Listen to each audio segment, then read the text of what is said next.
आपण रात्री 2 महिन्याआधी स्थापना पकडली होती, त्याविषयी त्यांना आपण विचारणा केली की याचे अँटीबायोटिक आपल्याकडे उपलब्ध आहे का. हा साप चावल्यानंतर अगर जरी इथं पेशंट येतो तर त्याला आपल्याकडे ट्रीटमेंट भेटेल का. तर त्यांनी आपल्याला ओढाओढीचे उत्तर दिलेले आहे की आमच्याकडे हे डोसेस आहे, ते डोसेस आहे. आपण व्हिडिओ बनवत असताना त्यांनी आपल्याला व्हिडिओ बनवण्याला नकार दिलेला आहे. आपण व्हिडिओ बनवतो यासाठी होतो की लोकांना माहिती झालं पाहिजे की साप चावल्यानंतर कुठं जायचं आणि कोणत्या डॉक्टरकडे ट्रीटमेंट करायची, घाटी रुग्णालयात करायची की घाटी कुठं पाठवती. तर मॅडमने आपल्याला साफ सांगितलेलं आहे की तुम्ही व्हिडिओमध्ये, मी तसंच कोणाला सांगणार नाही. म्हणजे मॅडमची सरासरी एक हे आहे की पण लोकांना मरू द्यायचं.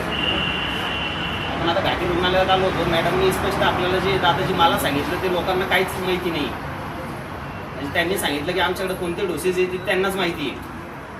त्यांनी हे सांगितलं की आमच्याकडे जे डोसेस आहे ते डोस दिल्याच्या नंतर तुम्हाला संभाजीनगर जावं लागेल आणि संभाजीनगरच्या घाटीमध्ये तुम्हाला ट्रीटमेंट घ्यावं लागेल. मग आता फुलंब्रीच्या रुग्णालयामध्ये यांना काय अडचण आहे औषधं ठेवायला आणि काय नाही ठेवत आहे हे त्यांनी सांगायचं.